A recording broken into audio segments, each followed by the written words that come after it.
Line है, ये present situation, ये पास्ट और वो हमारा फ्यूचर। सो यहाँ ऐसे देखिए, ये एक एक्टिविटी है और ये दूसरी एक्टिविटी है। इग्नोर माई ड्राइंग, बट कोई एक्टिविटी जो पास्ट में स्टार्ट हुई थी, विच बिगैन इन द पास्ट और कंटिन्यूड इन द पास्ट, वो चल ही रही थी पास्ट में और पास्ट में ही एंड हो गई किसी और एक्टिविटी की वजह से या वैसे ही एंड हो गई, तो हम past perfect continuous tense use करते हैं। So again I will repeat, कोई ऐसी एक्टिविटी जो पास्ट में स्टार्ट हुई थी, कंटिन्यू चल रही थी और फिर खत्म हो गई थी, तो हम ऐसी एक्टिविटी बताने के लिए past perfect continuous tense use करते हैं। Now let's look closely to the examples.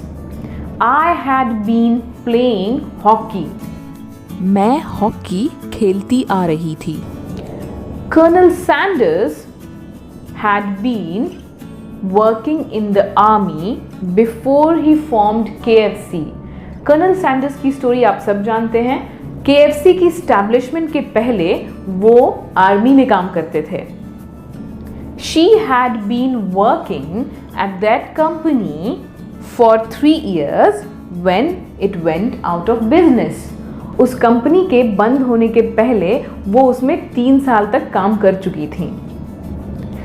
The program that was terminated had been working well since 1945.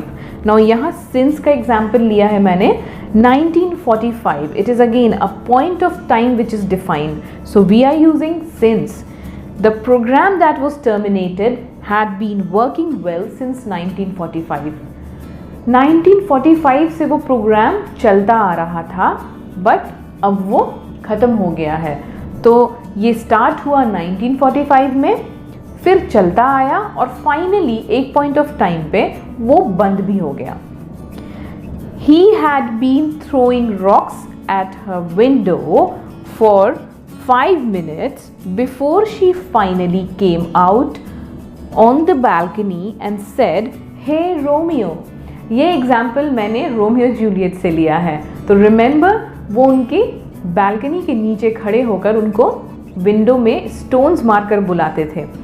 तो he had been throwing rocks at her window for 5 minutes before she finally came out on the balcony and said, "Hey Romeo."